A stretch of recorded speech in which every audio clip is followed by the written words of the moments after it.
stemmen in de muren. Het was een rustige avond in het dorp. De zon zakte langzaam achter de lage huizen en de lucht kreeg een zachte roze kleur. Mensen sloten hun deuren, kinderen werden geroepen naar binnen. Alleen het huis aan het eind van de dorpsstraat bleef open. Het was een groot huis met witte muren en een tuin die ooit mooi was, maar nu vol onkruid stond. In dat huis woonde Helena. Ze was 30 jaar, ongehuwd en iedereen in het dorp sprak over haar, maar nooit in haar aanwezigheid. Ze liep vaak met rechte rug door de straat, alsof de woorden van anderen haar niet raakten. Toch voelde ze in stilte elke blik, elke fluistering. Helena erfde het huis van haar tante, een vrouw die streng was, maar ook trots. Men zei dat de tante een geheim had meegenomen in haar graf. Sinds die tijd kwam er een koude schaduw over het huis, alsof het zelf niet wilde vergeten. Op die avond zat Helena bij de houten tafel in de keuken. Voor haar lag een brief, oud en gevlekt. De brief had ze die middag gevonden in een la, achter stapels vergeelde papieren. Het handschrift was elegant, maar haastig, alsof iemand bang was geweest dat de woorden te laat zouden komen. Ze las zacht. Lieve zus, als je dit leest, weet je dat ik geen keuze meer heb. Vertrouw niemand in dit dorp. Ze glimlachen, maar hun ogen verbergen messen. Pas op voor degene die jou het vaakst zijn hulp biedt. Hij is niet wat hij lijkt. Helena legde de brief neer. Haar adem ging snel. Ze voelde plots een spanning in haar borst, alsof de muren dichterbij kwamen. Alles in haar huis leek haar vreemd. De houten kast, de oude klok, zelfs het zachte tikken van de regen tegen het raam. Wie had deze brief geschreven? En wie was hij? Op dat moment klopte er iemand op de deur. Hard. Te hard voor een rustige avond. Helena stond langzaam op. Ze dacht, wie durft dit op dit uur? Ze liep naar de deur, legde haar hand op de koude klink en voelde iets dat ze niet kon verklaren, alsof het begin van een groot verhaal achter die deur wachtte.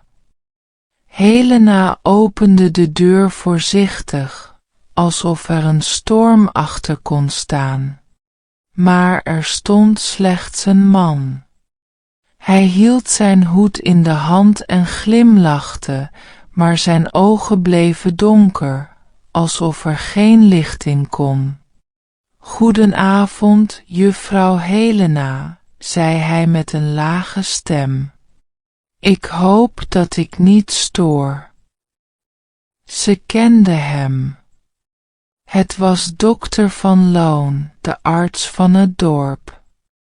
Iedereen sprak altijd over zijn goede manieren, zijn beleefde woorden en toch, Helena voelde een koude rilling langs haar nek. Wat brengt u hier zo laat?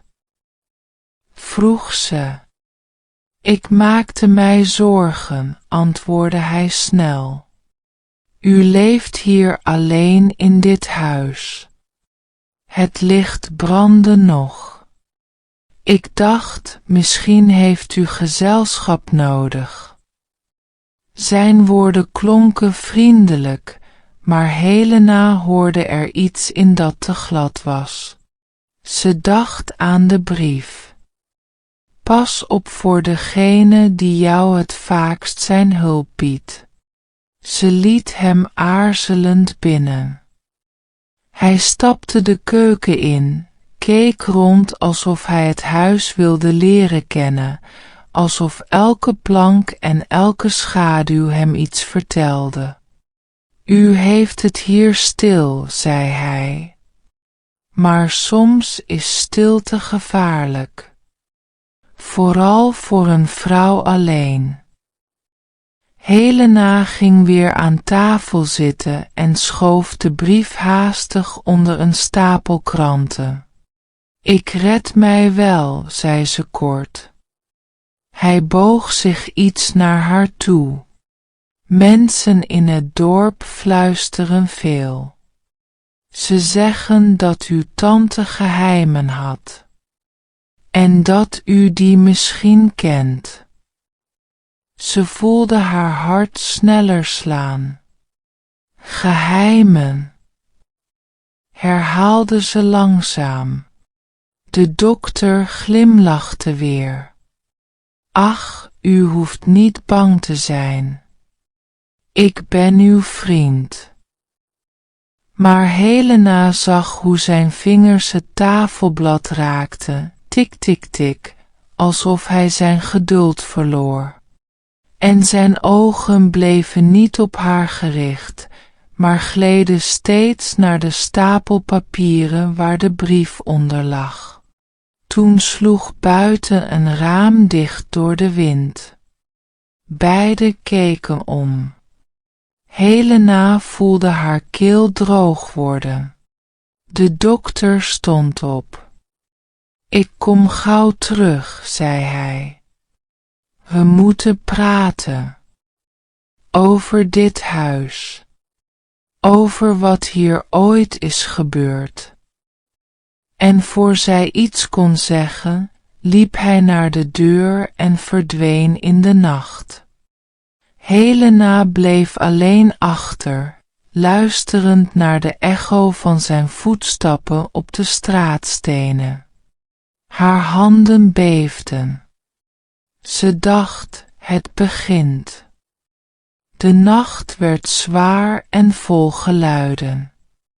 Helena lag wakker in haar bed, maar slaap wilde niet komen. Het huis kraakte alsof iemand door de gangen liep. Soms hoorde ze iets dat klonk als gefluister, zacht en ver weg, maar toch dichtbij genoeg om haar hart sneller te laten kloppen. Ze dacht aan de woorden van de brief. Hij is niet wat hij lijkt. Was de dokter de man waarvoor ze moest vrezen? Of leidde de brief haar slechts op een dwaalspoor? In het donker voelde Helena dat haar gedachten gevaarlijk werden. Ze stond op, stak een kaars aan en liep naar beneden.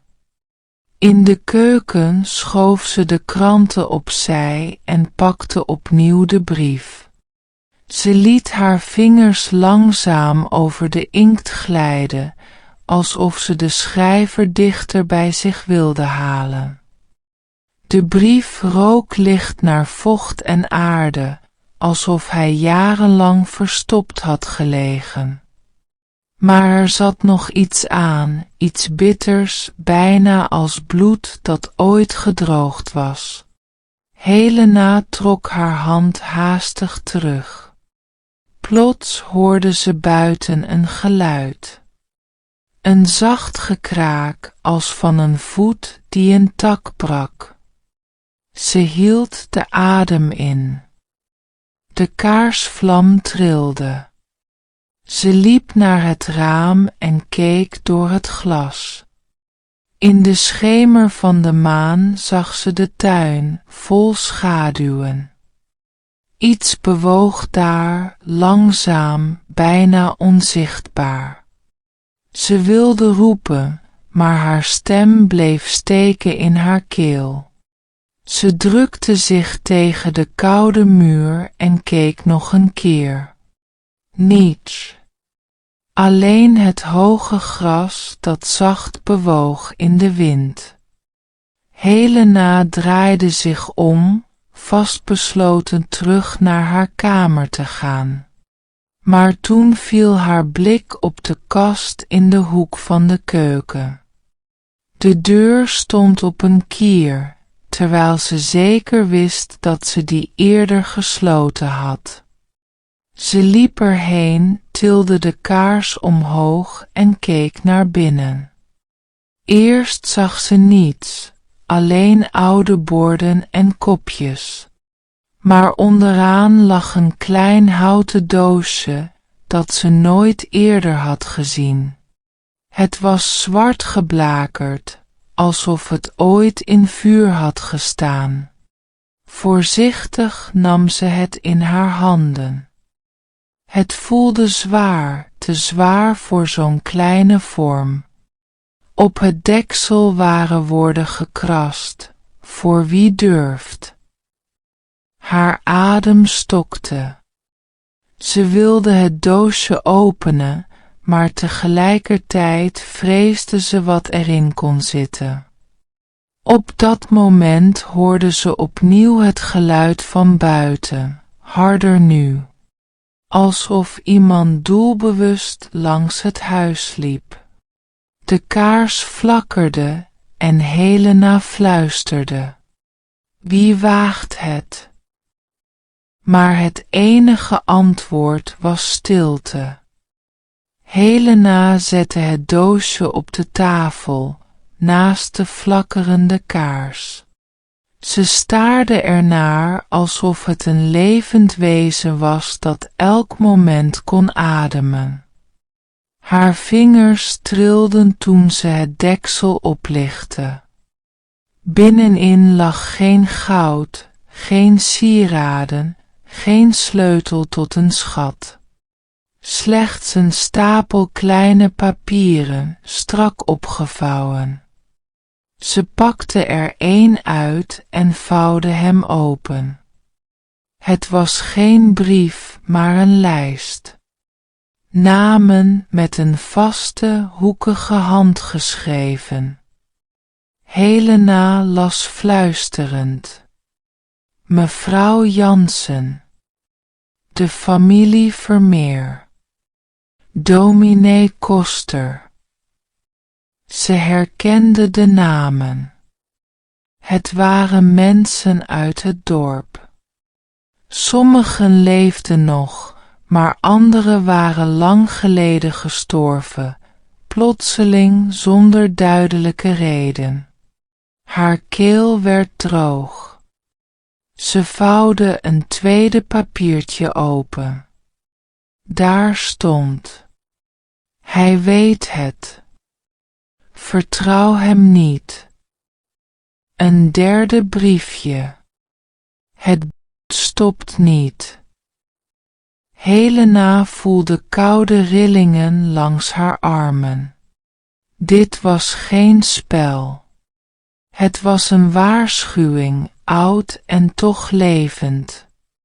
Ze wilde de papieren terugleggen toen ze ineens hoorde dat de voordeur zacht kraakte. Ze verstijfde. Iemand was binnengekomen.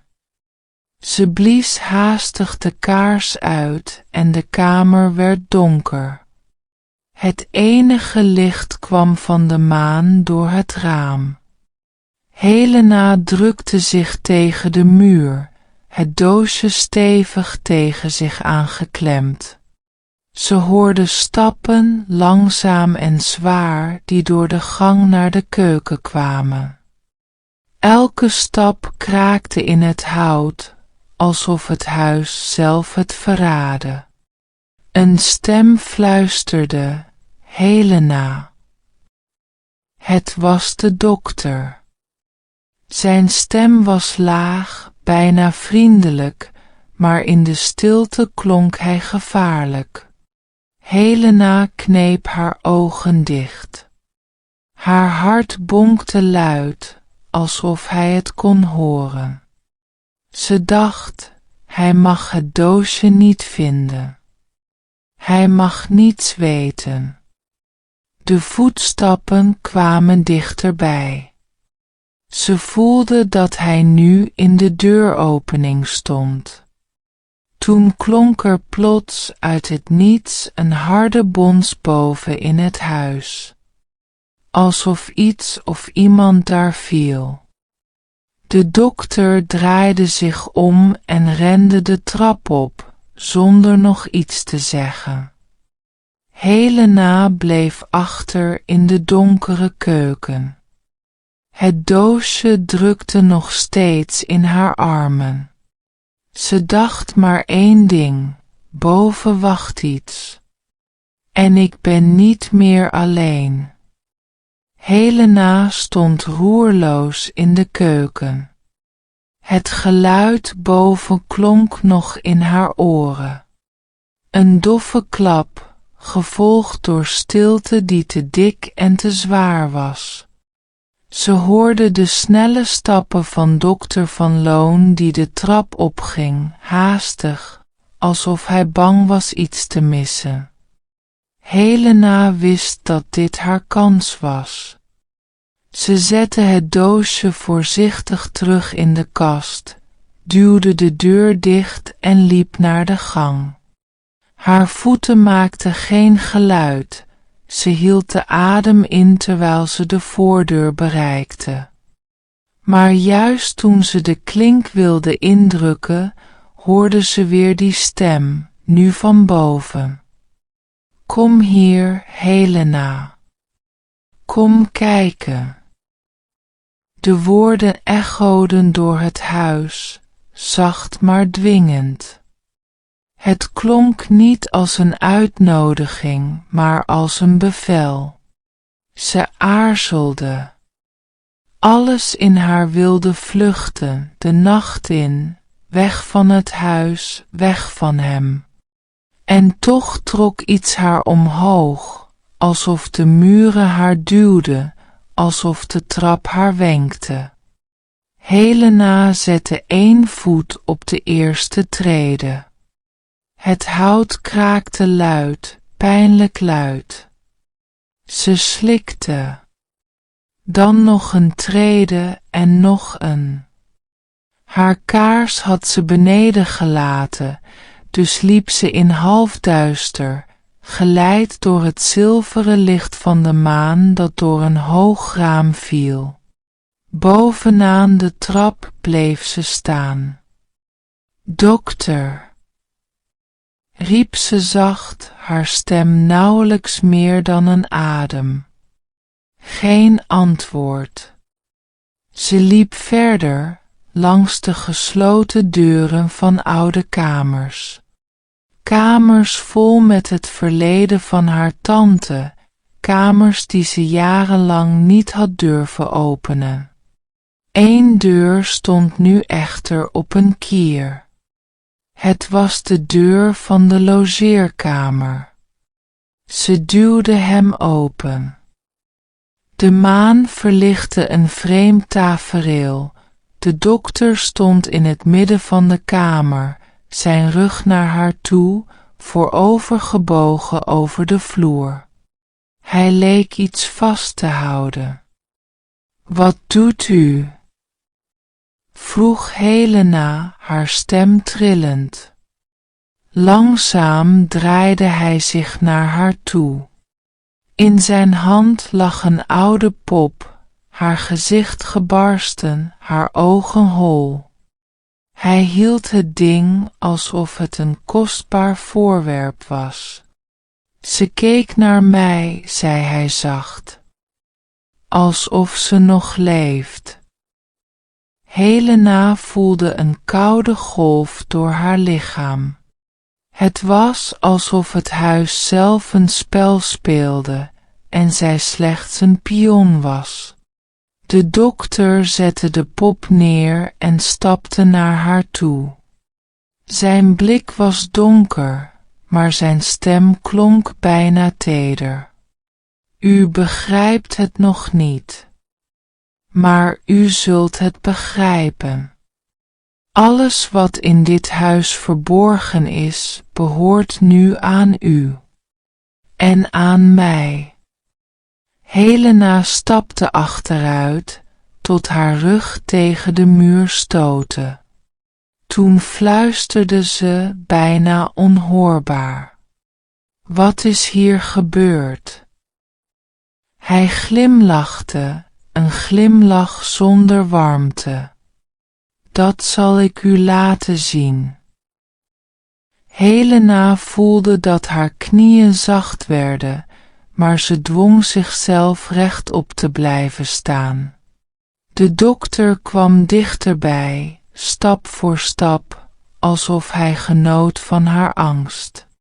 Zijn ogen glansden in het maanlicht. Het was geen blik van een genezer, maar van iemand die te veel wist, iemand die iets bewaakte.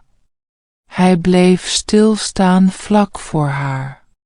Zijn stem daalde tot een fluistering. Uw tante wist het. Ze probeerde het geheim te verbergen, maar geheimen hebben een eigen wil. Ze kruipen uit kasten, uit muren, zelfs uit dromen. En nu bent u de enige die ze nog kan dragen.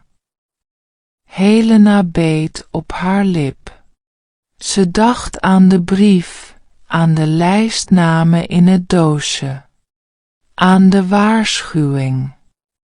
Alles wees naar hem en toch, er was iets groters, iets dat zelfs hij misschien niet volledig beheerste. Ze durfde haar ogen niet af te wenden. Wat gebeurde er met die mensen? De namen in de papieren? De dokter lachte zacht, maar de lach klonk leeg. Zij zagen te veel. Of zij vroegen te veel. Dit huis neemt niet iedereen in zich op. Sommigen worden afgewezen. En als het huis iemand afwijst. Hij zweeg even, legde een vinger tegen zijn lippen en knikte langzaam. Dan zwijgen ze voor altijd. Helena's hart bonsde. Ze voelde dat de muren om haar heen kouder werden. De lucht leek dikker, alsof er iets onzichtbaars meeluisterde. U liegt, zei ze plots, haar stem scherper dan ze had gedacht. U wilt dat ik bang ben. Maar u weet niet alles. Voor een fractie van een seconde leek zijn gezicht te verstarren. Toen zette hij weer die kalme glimlach op, maar Helena had de breuk gezien. Er zat twijfel in hem of angst. Ze besloot die barst groter te maken. Ik heb meer gevonden dan u denkt. Meer dan het huis aan mij laat zien. Zijn ogen knepen zich samen. Wat heeft u dan gevonden? Helena wist dat ze moest zwijgen over het doosje. Ze haalde diep adem. Genoeg om te weten dat ik u niet kan vertrouwen. Hij stapte dichterbij, zo dicht dat ze zijn adem op haar huid voelde.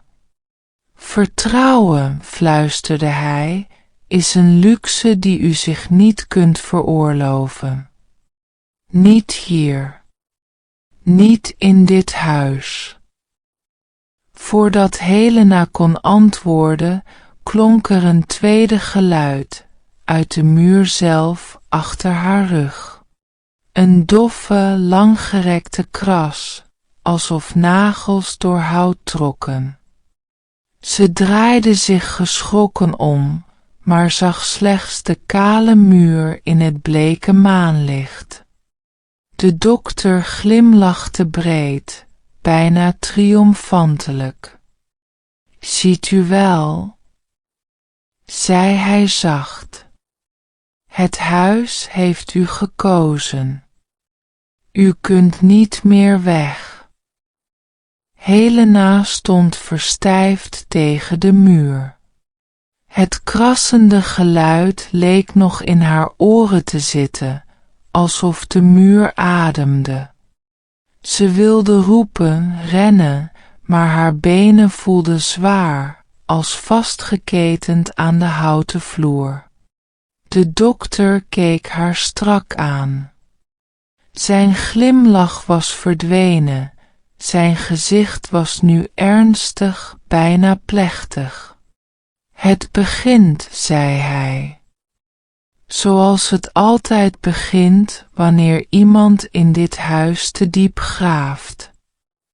Helena voelde woede in zich opkomen. Angst en woede samen als vuur en ijs. Ze stapte naar voren en duwde hem ruw van zich af. Nee, zei ze met trillende stem. U speelt een spel met mij. U denkt dat u alles weet, maar ik zal mijn eigen weg vinden. Hij liet zich duwen, maar zijn blik werd donkerder. Uw tante zei precies hetzelfde, antwoordde hij zacht. En kijk wat er van haar is geworden. Helena hapte naar adem. Wat bedoelt u? Hij boog zich naar haar toe, fluisterde bijna tegen haar oor. Ze stierf niet aan ziekte, zoals men zegt. Het huis wilde haar niet meer. Het huis nam haar terug. Helena voelde koude rillingen tot in haar botten. Ze dacht aan de gesloten kamers, aan de stilte die altijd in de gangen hing. Ze dacht aan de blik van haar tante in die laatste dagen, de lege ogen, de mond die woorden leek te willen spreken maar dicht bleef. Ze wilde het niet geloven. Ze kon het niet geloven. U liegt, zei ze opnieuw, maar dit keer klonk haar stem zwakker. De dokter keek haar doordringend aan. Ga kijken, Helena. Ga naar de kamer waar u nooit durft te komen. De kamer aan het eind van de gang. Daar zult u het antwoord vinden. Ze voelde haar maag samenkrimpen. De kamer aan het eind van de gang, die deur had ze altijd gemeden. Altijd had ze gedacht dat het gewoon een opslag was, een plek vol rotzooi. Maar nu klonk het alsof de dokter haar leidde naar een waarheid die ze misschien niet wilde weten. Helena zette 1 stap achteruit. Waarom zegt u dit? Waarom nu? Zijn mond trok in een harde lijn. Omdat u geen keuze meer hebt. Het huis heeft u al gekozen.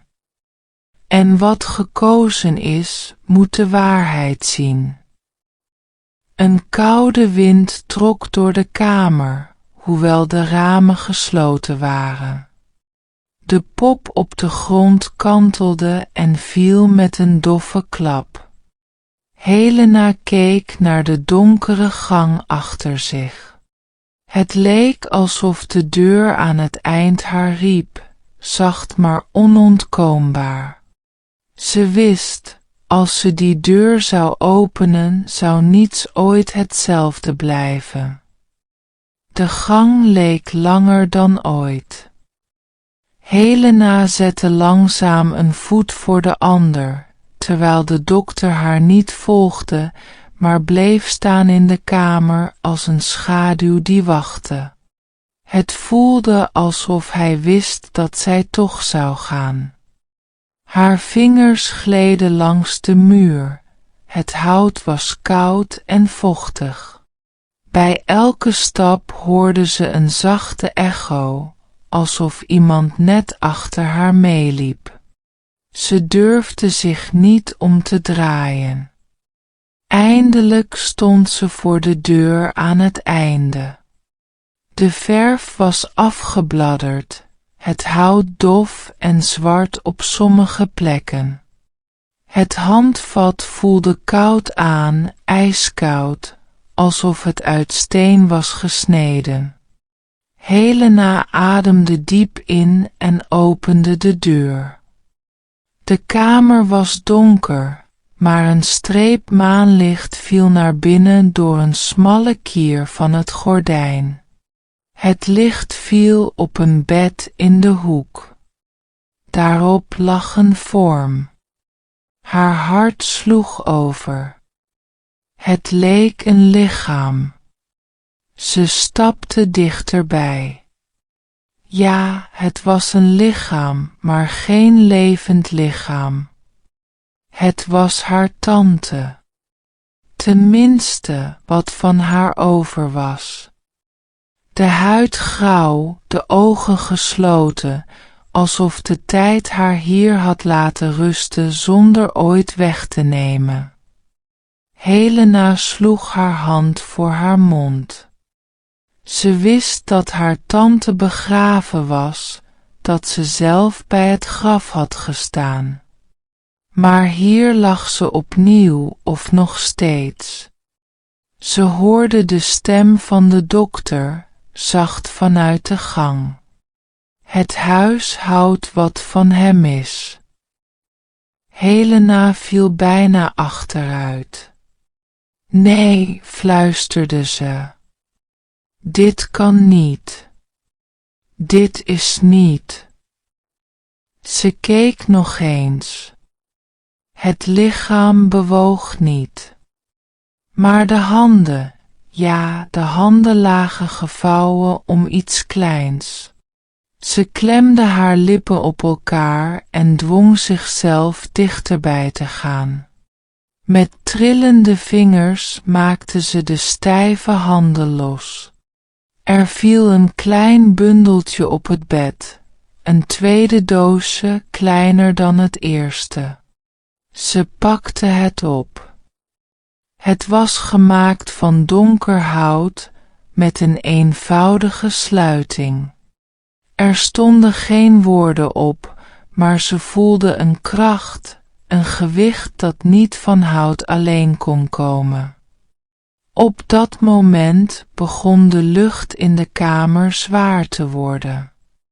Het leek alsof de muren dichterbij kwamen, alsof de stilte dikker werd. En toen, heel zacht, hoorde ze iets dat haar hart stilzette. Het lichaam van haar tante ademde. Helena verstijfde. Het was een klein geluid, nauwelijks meer dan een zucht, maar ze hoorde het duidelijk. De borstkas van haar tante ging langzaam omhoog en weer omlaag.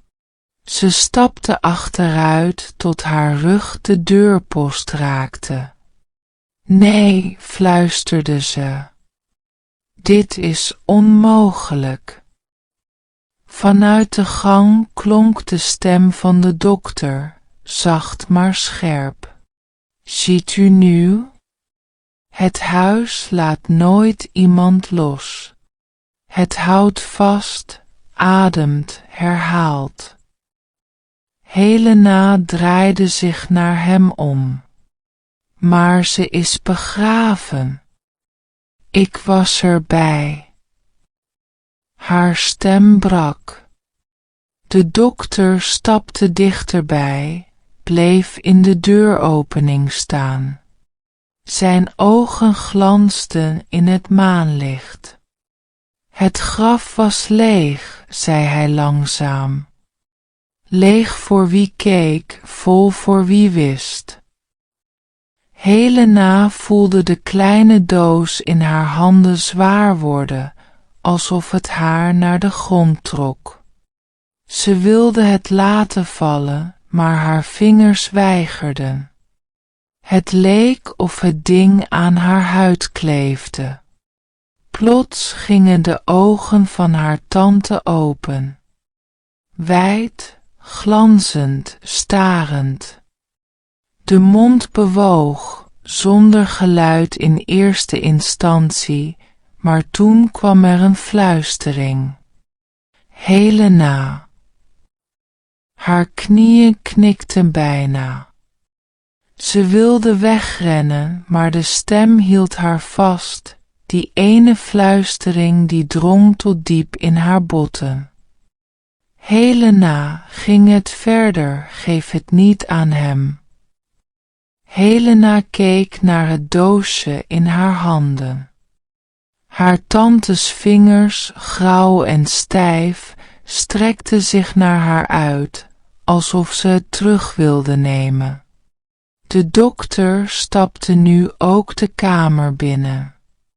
Zijn gezicht was strak, zonder glimlach. Ze liegt, zei hij hard. Ze wil u verwarren. Dat doet het huis. Geef het doosje aan mij, nu. Helena keek van de dokter naar haar tante. 2 stemmen, 2 waarheden. Ze voelde dat 1 keuze alles zou veranderen. Haar tante fluisterde opnieuw, ditmaal dringender. Als je het hem geeft, verlies je jezelf. De dokter strekte zijn hand uit, kalm maar dwingend. Helena. Vertrouw mij. De kamer leek te draaien. De lucht werd zwaar, bijna onadembaar. Helena klemde het doosje tegen haar borst. Nee, zei ze, haar stem brekend maar vastbesloten. Ik vertrouw niemand. En nog voor de dokter kon reageren, draaide ze zich om en rende de gang uit, het doosje stevig tegen zich gedrukt.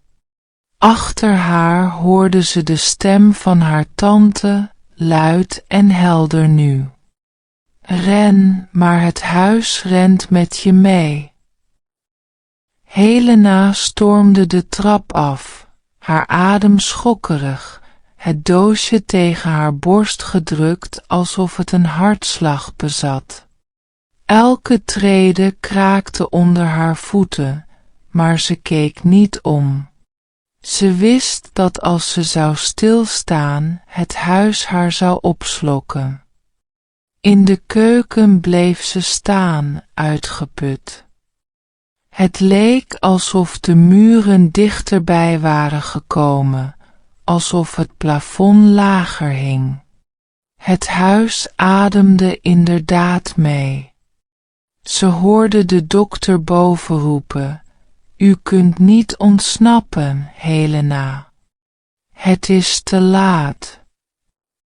Zijn stem was als een echo die overal vandaan kwam, uit het hout, uit de ramen, zelfs uit de vloer onder haar voeten. Ze draaide zich naar de kast waar het eerste doosje lag. Iets in haar zei dat ze samen moest brengen, dat alleen dan de waarheid zichtbaar zou worden. Met trillende vingers trok ze de kast open. Het zwarte, verbrande doosje lag er nog steeds, stil en zwaar. Ze legde het tweede doosje ernaast op tafel. 2 vormen, verschillend van kleur en grootte, maar toch verbonden. Toen ze dichter keek, zag ze dat de randen van beide doosjes in elkaar leken te passen, alsof ze ooit één geheel waren geweest en later gescheiden. Helena aarzelde. Haar adem ging snel. Ze wist dat als ze dit deed, er geen weg terug was. Ze zette de doosjes tegen elkaar en langzaam klikten ze samen, als twee stukken van een puzzel. Een zachte trilling ging door de tafel, door de kamer, door het hele huis. Het licht in de keuken flakkerde, de kaarsvlam schoot omhoog en doofde toen uit. Alleen de maan wierp een bleek schijnsel door het raam. En toen hoorde ze stemmen. Niet één, maar velen. Fluisterend, zingend, klagend. Ze kwamen uit de samengevoegde doos, maar ook uit de muren, de vloer, de lucht zelf. Namen, kreten, halfzachte gebeden. Het waren de stemmen van de doden. Helena hield haar oren dicht, maar de stemmen zaten al in haar hoofd. Eén stem stak er bovenuit, die van haar tante. Je moet kiezen. Laat de waarheid vrij of sluit haar voor altijd op. Op dat moment stormde de dokter de keuken binnen. Zijn ogen waren wijd, vol woede en angst. Geef het mij, schreeuwde hij. U weet niet wat u losmaakt. Helena klemde de samengevoegde doos tegen zich aan. De stemmen in haar hoofd stegen aan tot een koor. Het huis leek te beven, de ramen rinkelden in hun kozijnen. Ze voelde dat het moment van beslissing gekomen was. Helena voelde het doosje trillen tegen haar borst. Het was alsof een kracht uit het hout zelf probeerde haar handen open te rukken. De stemmen om haar heen zwollen aan, een mengeling van gefluister en gesnik. De dokter stond nog steeds tegenover haar, zijn handen reikend, zijn ogen donker. U begrijpt niet wat u doet, riep hij. Het huis is oud, het bewaart alles. U zult verdwijnen als u dit niet opgeeft. Helena schudde haar hoofd. Ze voelde dat ze iets groter in handen had dan angst, groter dan hem.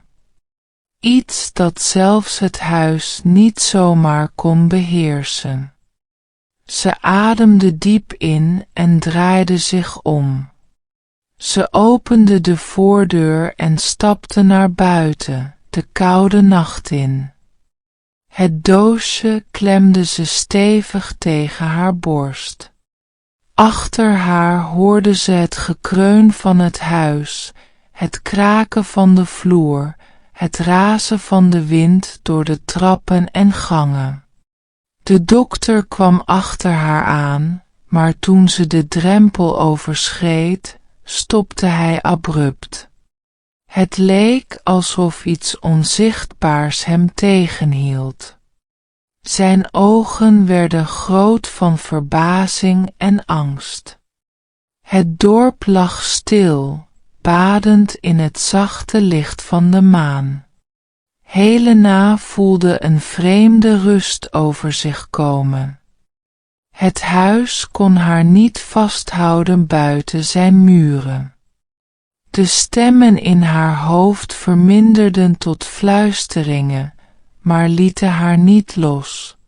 Ze keek naar het doosje. Ze voelde dat het nu veilig was, of beter gezegd, dat het haar kracht gaf. Haar tantes stem klonk zacht in haar gedachten. Gebruik het goed, Helena. Bewaak het en onthoud, geheimen zijn zwaar, maar waarheid bevrijdt. Helena nam een diepe adem. Ze wist dat ze keuzes had, maar dat ze sterker was dan het huis, sterker dan de dokter. Voor het eerst sinds weken voelde ze zichzelf ademen, echt ademen. De dokter bleef achter, stil en verbijsterd, terwijl Helena langzaam door de nacht liep. Het doosje drukte zwaar, maar het voelde niet langer bedreigend aan. Het voelde als een belofte. Boven het dorp klonk de wind als een zacht lied, en Helena wist, het was voorbij, maar alleen voor nu. De nacht had haar getest, en ze had gekozen voor zichzelf, voor waarheid boven angst. Ze zette een stap vooruit, het dorp achter zich, en voelde dat een nieuw hoofdstuk begon. De volgende ochtend brak zacht en bleek aan de horizon. Helena liep door de stille straatjes van het dorp. De huizen leken vredig, de ramen glansden in het eerste zonlicht, maar iets was veranderd. Ze voelde het in de lucht, een spanning die bleef hangen. Het doosje droeg ze nog steeds bij zich. Het voelde nu niet meer zwaar of bedreigend, het voelde als een sleutel, een gids. Ze wist dat er nog geheimen waren, dingen die het huis had verborgen, maar ze voelde zich klaar om ze te ontdekken, stuk voor stuk. Ze stopte bij het dorpscafé. De deur kraakte zacht toen ze binnenstapte. Daar zaten enkele dorpsbewoners, net wakker, met koffie in hun handen. Ze keken op, verrast door haar verschijning. Dokter Van Loon zat er ook. Hij glimlachte niet meer. Zijn ogen waren somber, alsof hij iets had verloren dat hij nooit had kunnen terughalen. Toen hij Helena zag, kneep hij zijn handen samen. Helena liep recht op hem af. Het huis kan ons niet meer dwingen, zei ze rustig. Niet u, niet de geheimen. De dokter knikte langzaam, alsof hij eindelijk begreep dat zijn macht was verdwenen. Hij zei niets, maar de stilte sprak voor hem. Helena ging zitten, het doosje op tafel voor zich. Ze voelde hoe de andere mensen naar haar keken, nieuwsgierig maar voorzichtig. Ze wist dat ze iets bij zich droeg dat groter was dan het dorp zelf. Wat zit erin? Vroeg iemand zacht. Helena glimlachte, maar zei niets. Ze wist dat sommige geheimen niet in woorden verteld konden worden. Ze moesten geleefd worden, begrepen worden. Buiten begon de wind door de bomen te fluisteren. Het klonk alsof het huis nog steeds luisterde, nog steeds ademde, maar Helena voelde geen angst meer. Ze voelde alleen kracht. Het dorp zou nooit hetzelfde zijn, dat wist ze. Maar zij ook niet. Ze had het huis overleefd, de dokter overleefd en de stemmen gehoord. Nu was het aan haar om te kiezen welke waarheid ze zou dragen. En voor het eerst voelde Helena zich volledig vrij. De dagen daarna voelde Helena een vreemde rust over zich komen. Ze liep door het dorp, begroette de mensen beleefd, en toch hield ze iets geheim. Iets dat ze had meegemaakt, dat alleen zij en het huis kenden. Het doosje droeg ze nog steeds bij zich, maar het voelde nu als een deel van haar. Soms, als ze alleen was, opende ze het voorzichtig. Binnenin lagen de papieren en herinneringen van de doden, hun stemmen gedempt maar nooit verdwenen.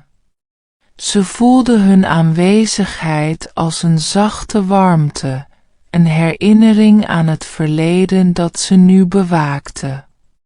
De dokter bleef stil. Hij kwam niet naar haar toe, sprak niet over die nacht. Het leek alsof hij had geaccepteerd dat sommige dingen groter waren dan hem, groter dan kennis of macht. Helena besefte dat het huis haar meer had gegeven dan angst. Het had haar geleerd te kiezen, te voelen en boven alles, te begrijpen dat geheimen kracht konden geven als je ze durfde te dragen. Op een avond liep ze terug naar het huis, het eerste sinds de nacht van de doosjes.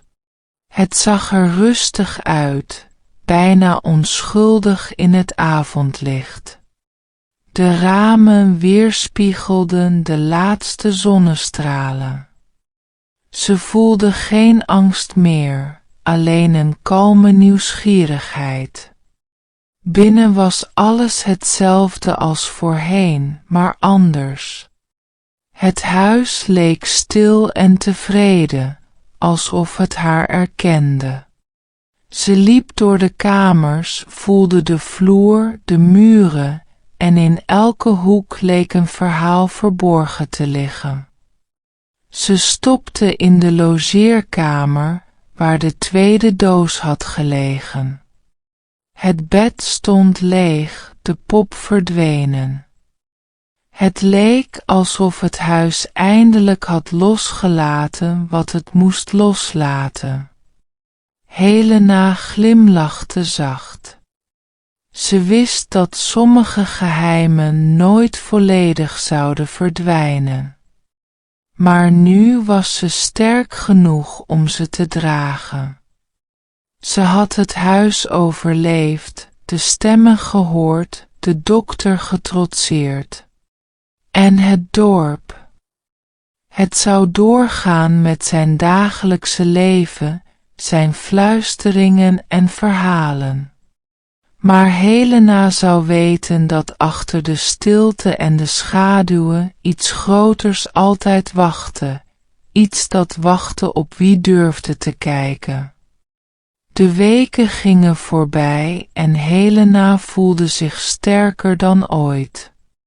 Ze had geleerd de stilte van het huis te begrijpen, de schaduwen te lezen en het gewicht van geheimen te dragen zonder te bezwijken. Elke ochtend liep ze door het dorp, de handen in haar zakken, het doosje stevig bij zich. Soms kwamen kinderen naar haar toe, nieuwsgierig naar haar vreemde, stille aanwezigheid.